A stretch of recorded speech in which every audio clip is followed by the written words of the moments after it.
ما په افغانستان کې خپل سفر له ویسکي ډلې سره شروع کړ.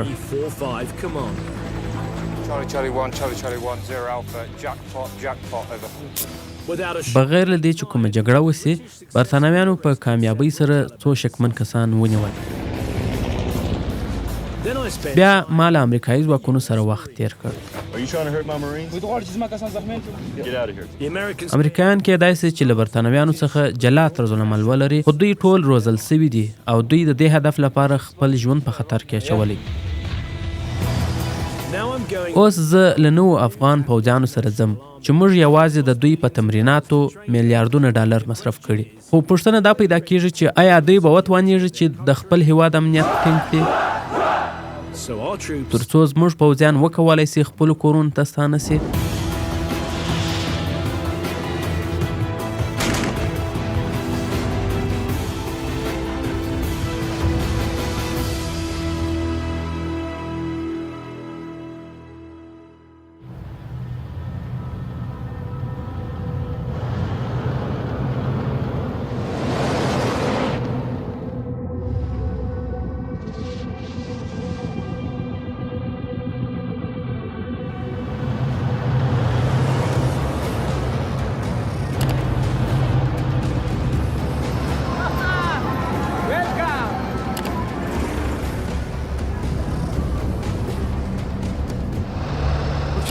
موږ هم دا اوس د جهانزیب اډې ته راورسېدو چې دا ځای د 40 ایساف ځواکونو کور دی. په دوی کې د مختلفو ځایونو خلک دي، لکه د 3 مرسین کمانډویان او د امریکایي سمندري ځواکونو پوځیان. د دوی وظیفه دلته د یو کنډک روزنه او مشوره ورکول دي، کوم چې د افغان سرتیرو یوه ډله ده. دا لومړی ځل دی چې افغانانو ته خپله د عملیاتو ساحه ورکړل سوې، چیرې چې دوی خپل عملیات پلانوي او بیا یې عملي کوي.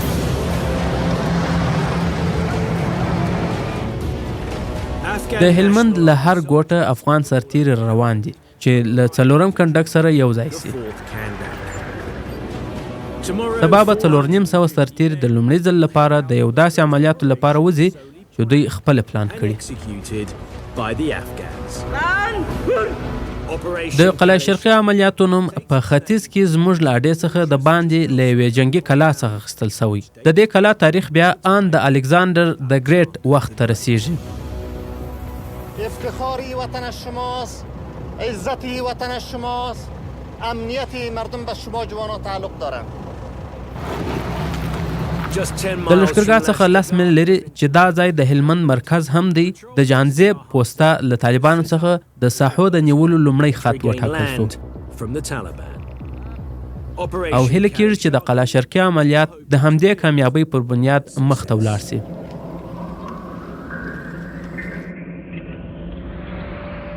د افغان پوځیانو هدف دا دی چې له 601 لاري څخه یو سړک د نیز تر کاناله پورې وغځوي. د دې سړک په اوږدو کې به 2 پوستې جوړې سي چې هدف به یې پر لشکرګاه د طالبانو د راکټي حملو پر وړاندې یو دفاعي خط وي.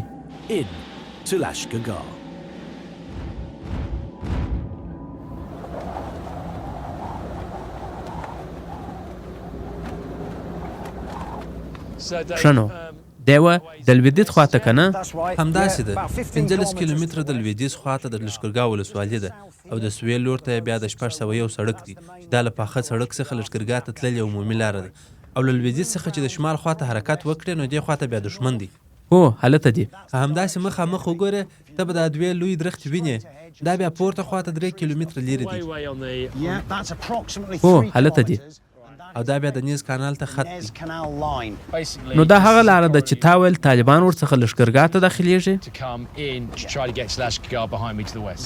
هو دوی له همدې 2 لارو څخه لشکرګاه ته داخلیږي. او همدا دلیل دی چې 4م کنډک دې ځای ته ځي چې دا لاره باندې. آیا پر تاسو تر اوسه حملې سوي؟ هو څو واره سوي. کله چې موږ دلته راغلو نو تقریبا هره ورځ به یوه پیښه کېده. زموږ په لویدیځ کې چیرته چې د پولیسو چوک پاینټ هم دی، کله چې موږ دلته راغلو نو پر موږ له دې ځایه څخه 300 متره هاخوا ته برید وسو. بیا د روژې په میاشت کې داسې وخت هم و چې تر دې به هم له نږدې پر موږ ټکان کېدل. د کنډک د مشاورینو ډله چې له امریکایي او برتانوي افسرانو څخه جوړه ده څو میاشتې کېږي چې له افغان سرتیرو سره د دې عملیاتو په تیارولو کې له نږدې کار کوي.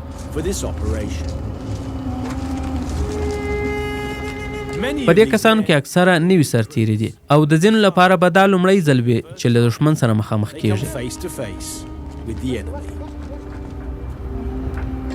ما له افغان سرتیرو سره مخکې هم وخت تیر کړی او زما په اند دوی ډېر زړور جنګیالي دي.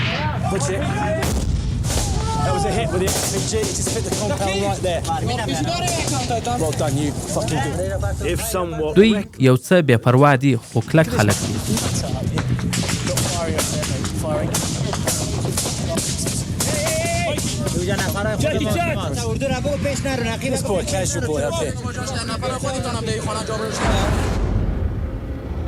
د قلعه شرقي پر عملیاتو د ډیرو خلکو تکیه ده ځکه دا یو ازموینه ده چې افغان څه ډول د عملیاتو پلان نیسي او عملي کوي.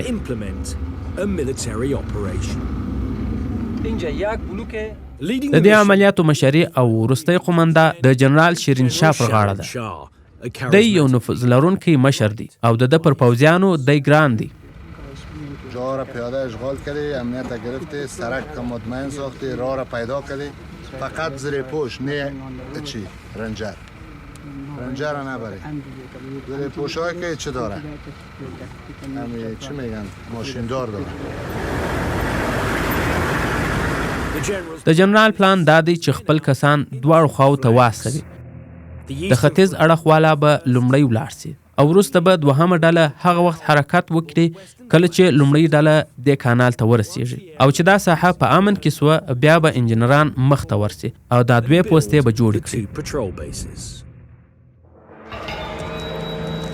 خو له عملیاتو څخه 12 ساعته مخکې د افغان جنرال او برتانوي مشاورینو ترمنځ اختلاف راغی. میجر ډیو هیلمن وایي چې دواړه ډلې باید یو ځای حرکت وکړي.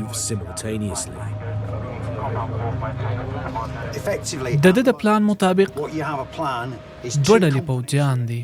یوه ډله په ختیځ کې په دې ټاکل شوې لاره حرکت کوي، بیا به د لویدیځ لخوا دوهمه ډله حرکت کوي چې د دواړو ډلو د حرکت ترمنځ یو څه ځنډ راځي. نو دا تا اندېښمنوي؟ هو، ځکه که دې دواړو ډلو ته یو ځای حرکت ورکړي ته وایې چې دوی په یو بل پسې د حرکت پر ځای یو ځای حرکت وکړي؟ هو، د دوی ستراتیژي به په لویدیځ کې خلکو ته خبر ورکړي چې موږ عملیات شروع کړي، چې له دې سره به طالبان خبر شي او دوی ته به دا فرصت په لاس ورشي چې خپل ماینونه ښخ کړي او په لویدیځ کې به خطر نور هم زیات کړي. ښه نو ته ځکه وایې چې دواړه ډلې دې یو ځای حرکت وکړي، نه دا چې یو پر بل پسې دې روانې سي؟ همداسې ده. کله چې موږ د هغوی سره تیریږو باید په چټکۍ او تهاجمي ډول حرکت وکړو. نو اوس به څه کیږي؟ ته وایې چې دواړه دې یو ځای حرکت وکړي او په منځ کې دې انجنیران وي او دوی وایي چې نه داسې دې نه وي. موږ به په هر حال کې د دوی د پریکړو حمایت کوو. او همدا زموږ دنده ده. که دوی غواړي دا کار وکړي او ته پوهېږې چې له دې کار سره ډېر پوځیان په خطر کې اچول کېږي، نو آیا ته نسې کولی چې ورته ووایې چې زه نسم کولی له تا سره په دې کې مرسته وکړم؟ موږ د دوی لارښوونکي او مشاورین یو. نو ته نسې کولی د ده نظر ور بدل کړې؟ زه نشم کولی چې په یو افغاني عملیاتي ساحه کې د یو افغاني افسر په یو افغاني پلان کې مخه ونیسم. دا یو ستونزمن حالت دی. یو خواته ډیو د پوځیانو د سلامتي په اړه اندېښمن دی او بلې خواته دی پوهیږي چې افغانان باید وتوانیږي چې خپل عملیات په خپله پر مخ یوسي. نو د ډیو ډلې اخري ځل یو وار بیا کوشش وکړ چې دواړه افغان ډلو ته یو ځای حرکت ورکړي. ایسافی ما موافقت کرده بودیم که در عین زمان چیزی که قبلا بازدم اصلاح شد الناس در بریفینگ گفتن که 1 بجه بره 5 بجه صبحی بره. این مردم که 5 بجه صبح وقتا خشغال میکنن، اگر با کدام مقاومت شدید دشمن روبرو میشن، همین مردمایی که پاک زغر و بلاک میکنن باید به کمک از او بره. په تاکتیکي توګه په دې خاطر چې دواړه ډلې د یو بل مرسته وکولای شي باید په یو وخت حرکت وکړي.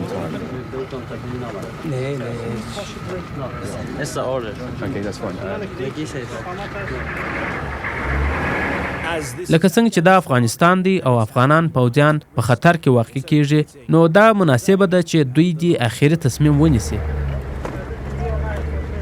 کوم ایساف ځواکونه چې دلته د مشورې لپاره دي دوی یوازې په هغه وخت کې په خپلو هوایي او ځمکني اکمالاتو د افغانانو سره مرسته کولی سي کله چې افغانان سرتیري د ماتېدو او خطر په حالات کې وي.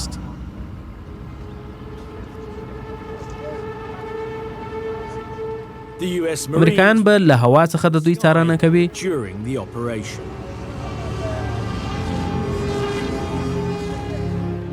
دوی به له خپلو اکمالاتو څخه د دې لپاره استفاده کوي چې په ځمکه د روانو حالاتو ښه څارنه وکړي. زموږ مسؤلیت دا دی چې د دې لارې کتنه وکړو چې د دې لارې حالت څنګه دی، په دې لاره څه ډول خلک ښکته پورته کیږي، ټرکټر او موټر سایکلان څه ډول پکښې ګرځي او دلته څومره کسان دي.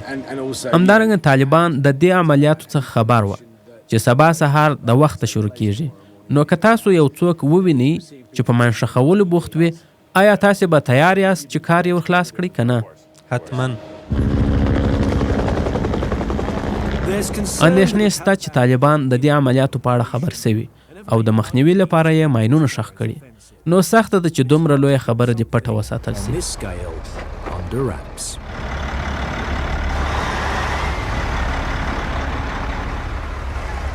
د سړک د جوړولو لپاره ماشینونه اوس اډې ته راورسېدل چې دا کار یو څه زموږ پلان افشا کوي. ته فکر کوې چې د هغه ځای خلک پوهیږي چې ته غواړې هلته تر کاناله پورې سړک وباسې؟ هو. ته فکر کوې چې دوی خبر دي؟ هو. نو چې دوی خبر دي نو دشمنان به هم خبر وي. هو ځکه ډېرې لارې شته چې له هغه طریقه موږ کولی شو خپل کارونه په پټه ترسره کړو. که طالبان خبر وي او که نه، په 8 ساعتو کې به د قلعه شرقي عملیات شروع سي.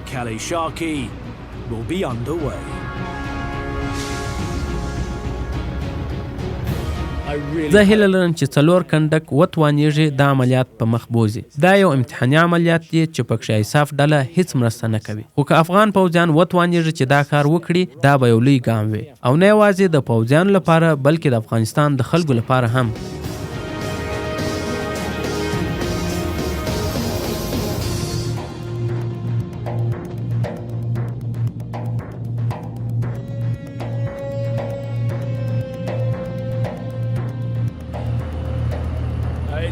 د سهار 4 بجې دي. د مرسین او ریګ ډلو کسان د تلو لپاره تیاری نیسي.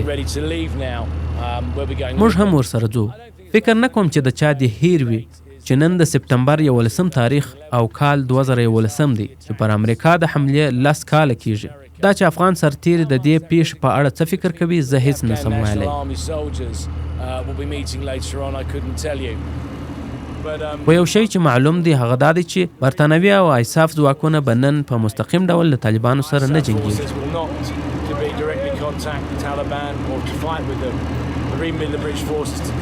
فقط یوازې به د افغان پوځیانو حمایت کوي چې دشمنان له دې خاورې ختم کړي.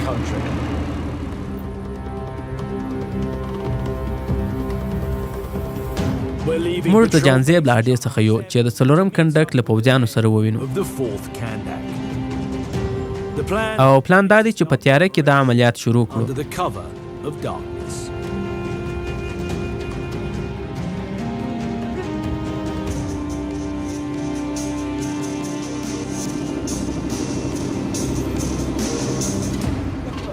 خو کله چې موږ راورسېدو افغان سرتیر تازه له خوبه راویښ شول.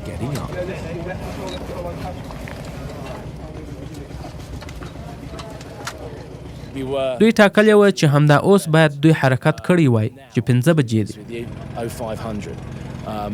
خو قومندان یې وایي چې باید یو څه رڼا سي چې دوی لار وویني.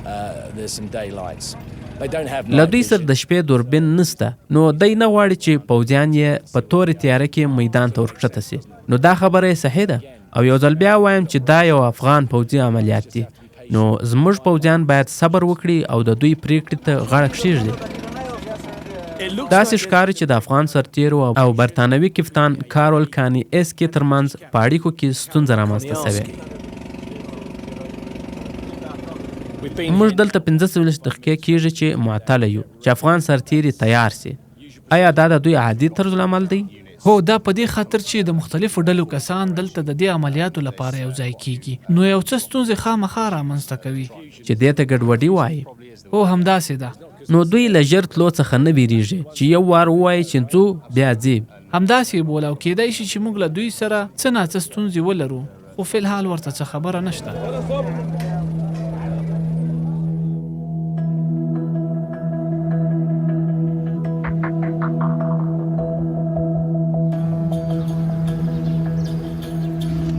کله چې لمر راوختی افغان سرتیرو حرکت وکړ.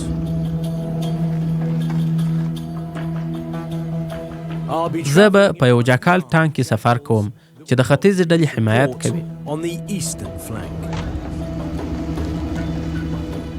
له ما سره پوځي مایک ګورډن دی کوم چې د ګرینیټ لانچر د شکې ته ناست دی. جګړن ماکسویل بیا د دې ټانک قومندان دی. کله چې زه دلته 4.5 کاله مخکې راغلی وم نو داسې عملیات به برتانویانو پر مخ وړل او موږ به ټول پر پښو روان وو. افغان سرتیري چې د دشمن خواته ور روانېږي ډېر په ډاګه ښکاري. زموږ مخه د شمال خواته ده، کومې خواته چې د نیز کانال دی او دا زموږ وروستی هدف دی. اصلي سړک د شمال خواته تیریږي او هیلمن یم چې دا سړک تر کاناله ورسیږي. په هواره کې روان موږ لومړی ډله یو او زموږ مخ ته د قومندان ډیک راټې ډله هم ده.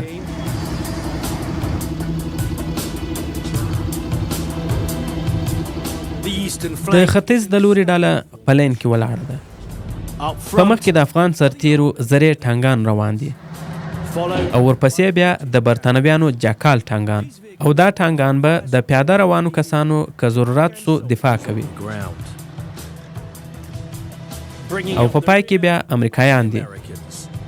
کپتان کیم د دې عملیاتو سترګې دي او د ضرورت پر مهال به دی د هوایي ځواکونو غوښتنه کوي.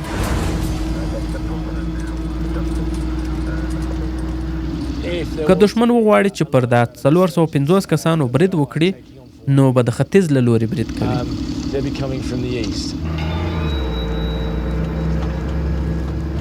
د دې عملیاتو څارنه د جهانزیب اډې له څارخونې څخه کیږي.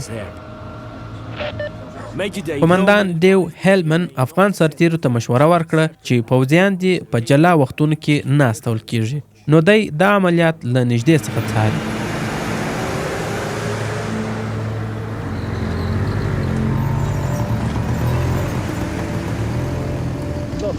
پر موټرسایکل روان کسان زموږ په منځ کې کښته پورته کیږي.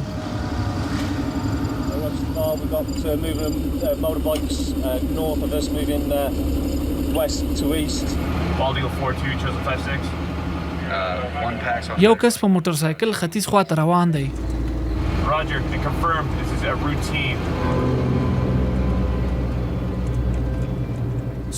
تر کاناله پورې د دې ځای په امن کول یو خطرناک کار دی. هر کور باید وکتل شي.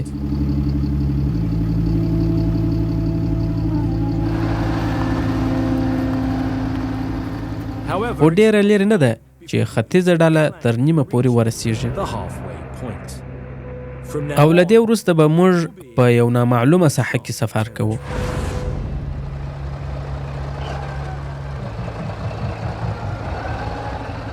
زما په مخ کې د ځمکه هغه ساحه ده چې د افغان سرتیرو له کنټروله وتلې ده.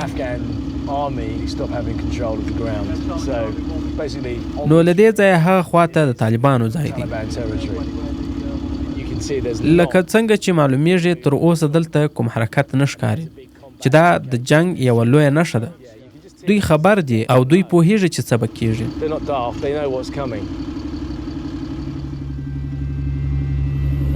تر اوسه کوم دښمن نه ښکاري. د کپتان کیم ټانک د طالبانو ترمنځ خبرې کشف کړې چې ورته آیکام چاټر وایي.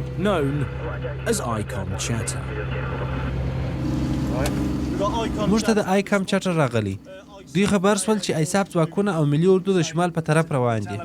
نو ته وایې چې طالبان خبر دي چې تاسو ور روان یاست؟ هو.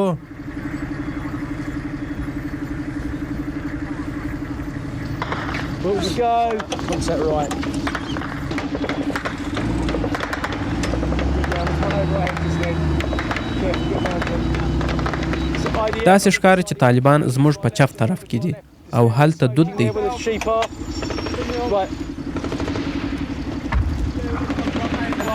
طالبان زموږ په چپ طرف کې دي.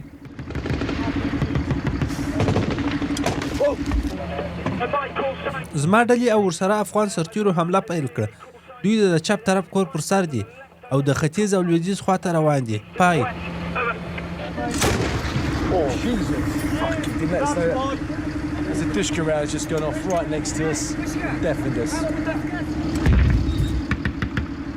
لکه څنګه چې پر موږ هم برید وسو نو د مرسن او ریکي ډلو اراده وکړه چې پر دشمن برید وکړي. تا ته څه معلومیږي چې داس پرې وکړې؟ هو سم راته معلومیږي.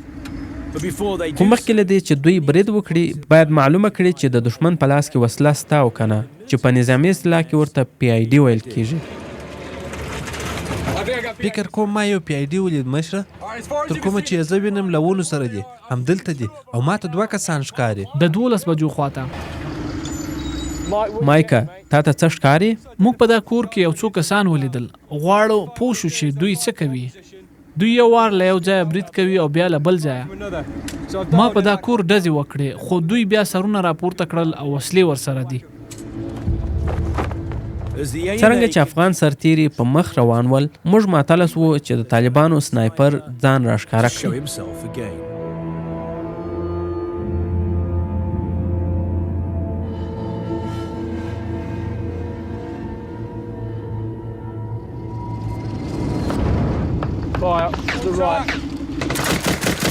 له هغه کوره ډز وسو.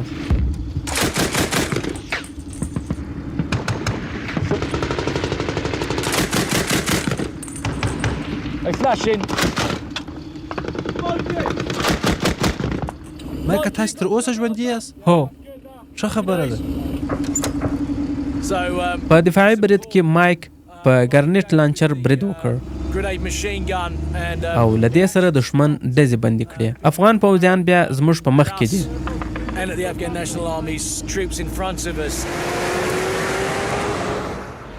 زما تشویش دا دی چې افغان سرتیري د شمال خواته ډیر پر مخ ولاړل او دا ساحه له دشمن څخه نه ده پاکه سوې، نو ځکه دشمنان زموږ د شاو خواته دي. پای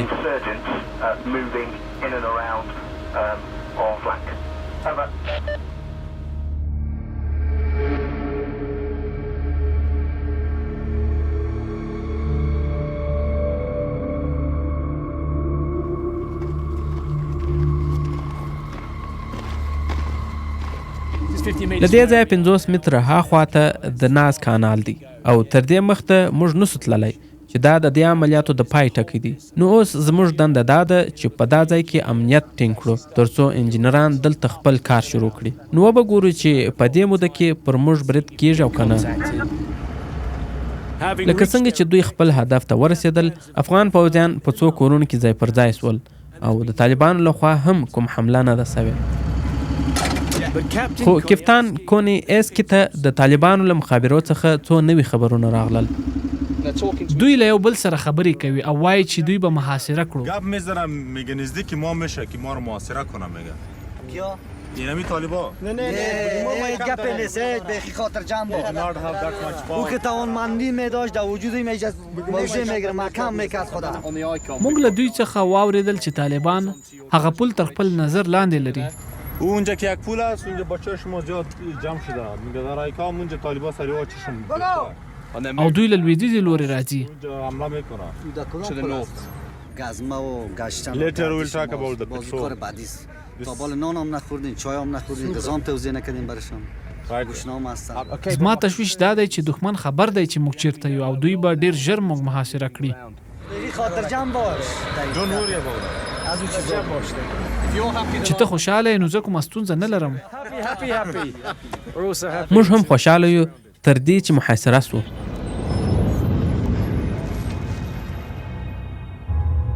د لویدیځ لوري پوځیان تر اوسه امر ته معطله دي چې حرکت وکړي او د ختیځ لوري پوځیان بیا ډیر ژر خپل هدف ته ورسېدل چې د دې سره دوی د طالبانو په منځ کې راغلل.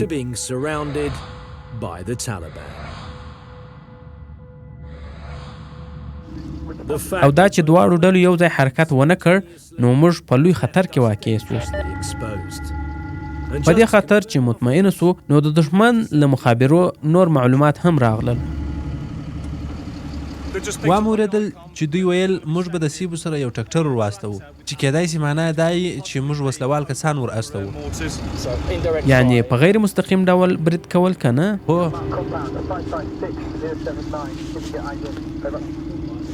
لکه څنګه چې مو ویل موږ د دوی له مخابرو څخه واورېدل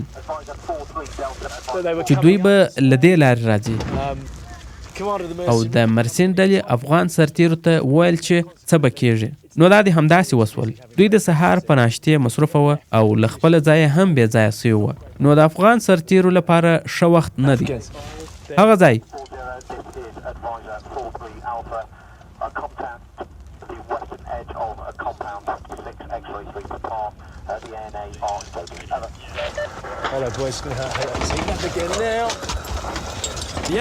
افغان سرتیرو د طالبانو پر موقعیت برید وکړ.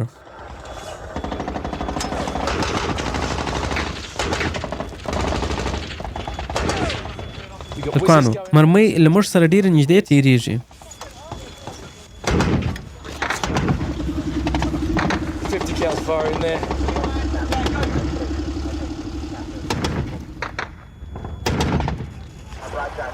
کپتان کیم له هوا څخه ګوري چې په ځمکه څه حالات روان دي. داسې یو وسیله چې کېدای سي په راتلونکي کې له افغانانو سره نه وي.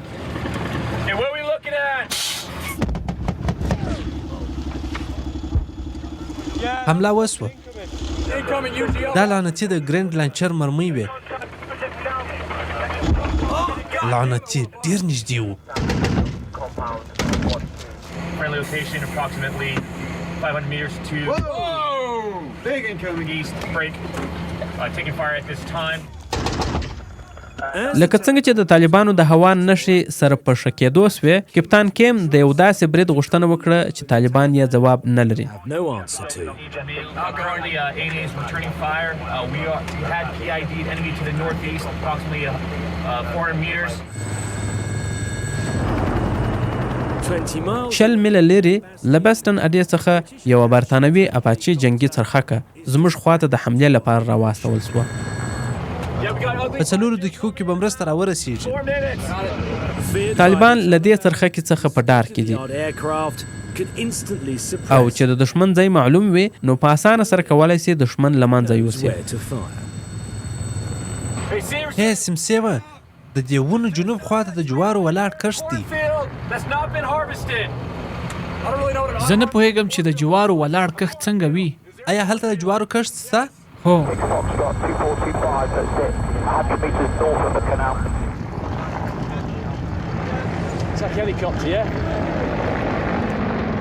طالبانو پر دې څرخکه د مچ نوم ایښی خو ایساف ځواکونه بیا ورته د AH نوم اخلي.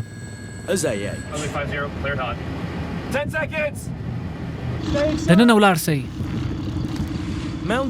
د اپاچي څرخه کې په لاندې برخه کې یوه 10 ډزه دا شکه ده چې په ثانیه کې 10 مرمۍ واروي.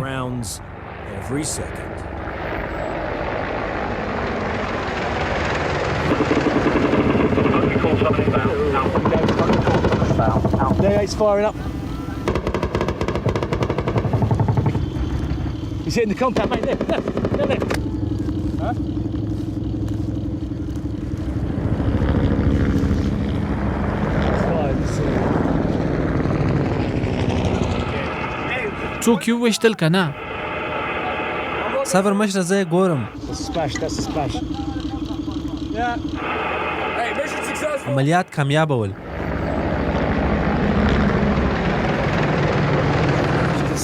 لکه څنګه چې وینې جنګي څرخکه پورته سوه. دې څرخه کې به دا شکې باندې ډزې وکړې.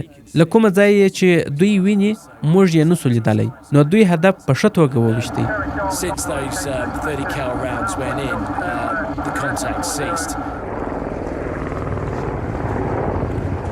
طالبان غلی سول نو یا خو دوی جنگ بند کړ او یا هم ووژل سول.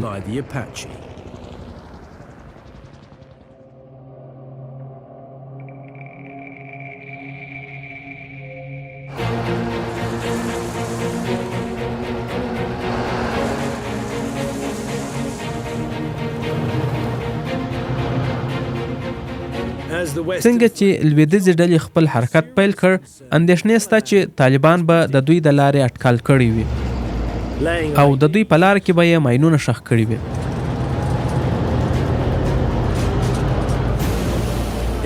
ډېره موده نه وه تېره سوې چې د دوی ډار په حقیقت بدل سو.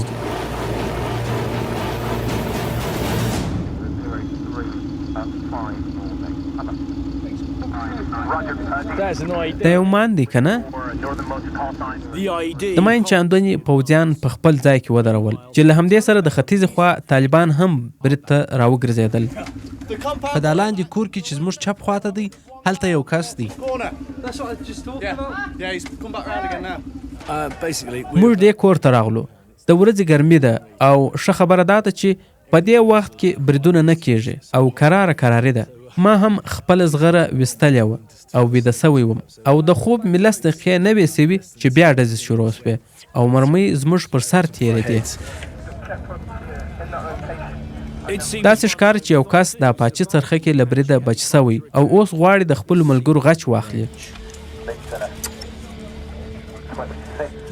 دی یو ښه نښه ویشتونکی دی. دی د دا کور په لاندې برخه کې پروت دی. د طالبانو سنایپر والا موږ په خپله نښه کې نیولي یو. د مرسن ډلې دود وغورځوئ چې د دښمن دقیق ځای په نښه کړي، خو دود تر هغه ځایه ونه رسېد. دی بیرته راغلی او ډزې کوي. یو ځل بیا موږ تر برید لاندې یو چې له دې سره ډاکټر مایک ته دا موقع په لاس ورغله چې بیرته برید وکړي.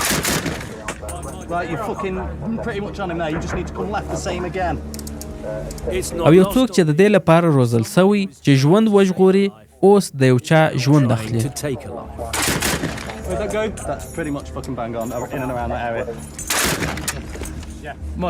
مایکه ودې وشتی؟ فکر کوم چې ومې وشتی، نو یا خو مړ دی او یا بیرېدلی دی.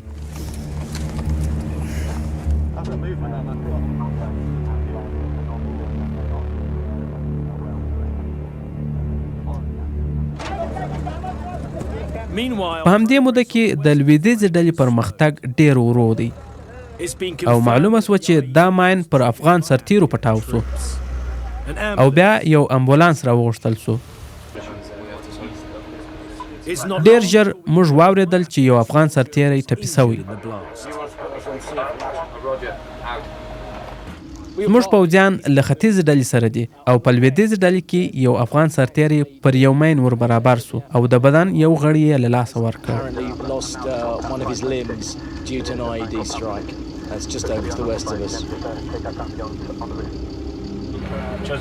15 او 6 ډلو خبر اوسئ. موږ به یوه د ډاکټرانو ډله در واستوو او په جنزیب ډله کې یوه مرګ ژوبله لرو.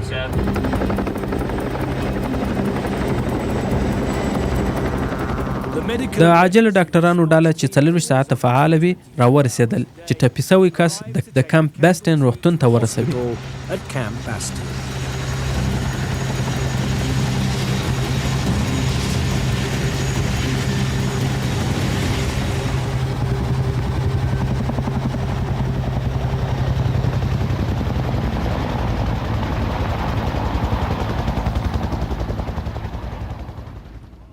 په دې خاطر چې لویدیځه ډله شاته پاته ده، پرېکړه وسوه چې موږ باید دلته د شپې لپاره پاتې سو. د دښمن د ویرولو په خاطر کپتان کیم د F-18 الوتکې غوښتنه وکړه چې دښمن ته خپل قوت ښکاره کړي.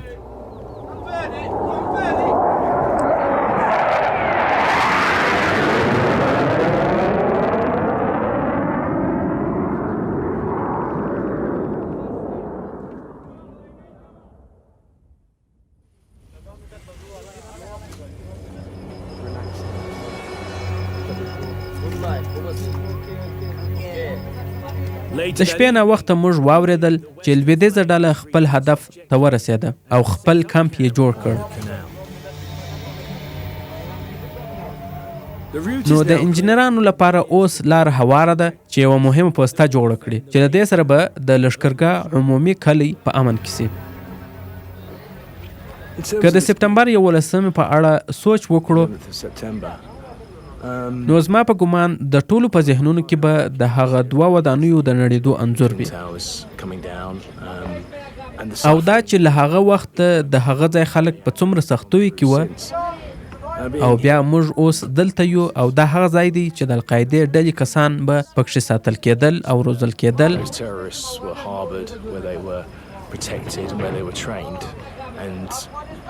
نو د سپتمبر 11 حملې په دې خلکو ډیر کم تاثیر درلودلی او تر ټولو زیات ماته سخته دا ده چې اگر چې موږ دلته له هغه وخت چې راغلي یو ډیر کارونه کړي خو بیا به هم دلته امنیت را نسی او خلک به له یو بل سره جنګیږي.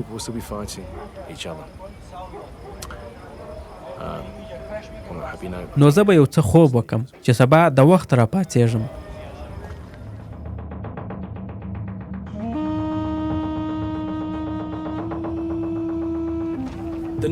شپه په آرامه تیره سوه او زموږ دا باور دی چې طالبان د شپې په تیاره کې له دې ځایه تللي.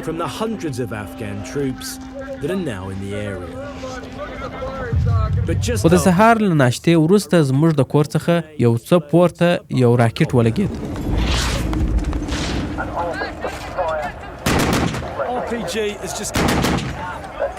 راکټ له هغه ځایه ورسو او زموږ پر سر هلته ولګېد.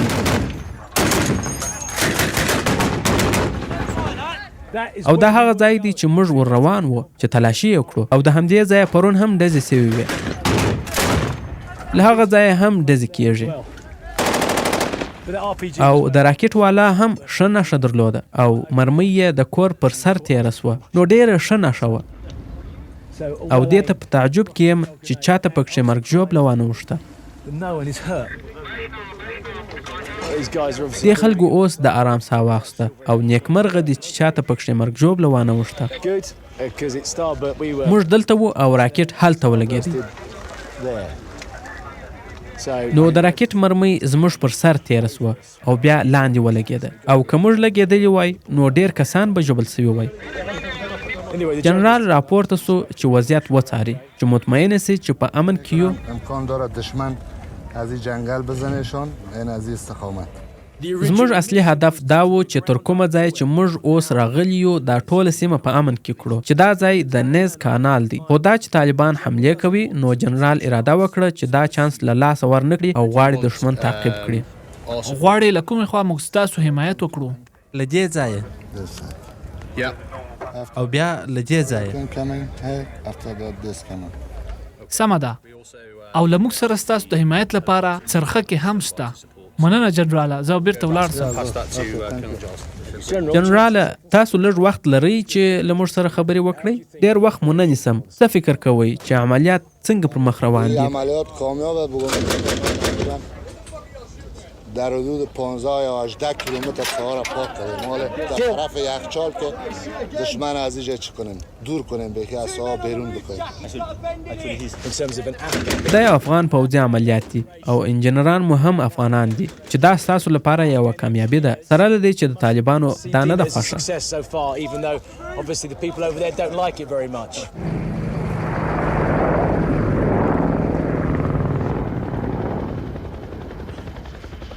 ایساف ځواکونه او افغان سرتیري تر دې مخکې نه وتوانېدلې چې دومره لرې راسي او دلته پاتې سي.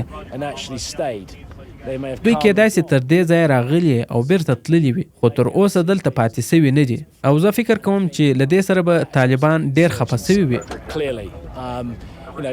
نو داسې ویلی سم چې موږ د دوی کور ته ورغلي وو او هلته مو خپل بیرغ پورته کړ.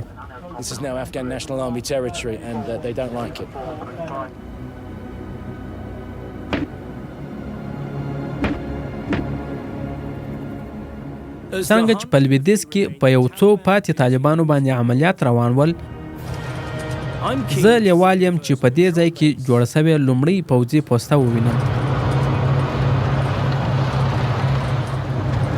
دا هغه کانال دی چې موږ ور روان یو او د عمومي سړک پای دی نو د تدارکاتو د رارسېدو دا د پای ټکی دی.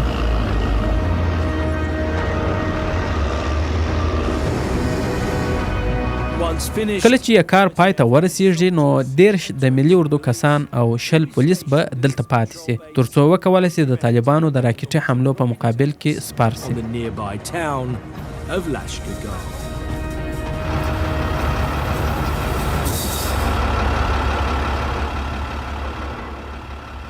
لومړي اهداف ترسره سول او له بده مرغه یو افغان سرتیری پکښې یوه پښه له لاسه ورکړه او له دې پرته د جنرال شیرینشاه د 48 ساعت عملیات کامیاب و.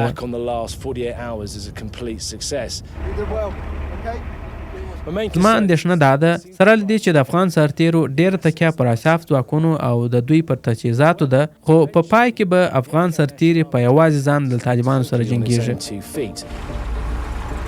او باید وپوښتل سي چې کله دا تجهیزات نه وي نو دوی به په دې ځای کې چې ورته ډېره سخته ده څه ډول جنګیږي.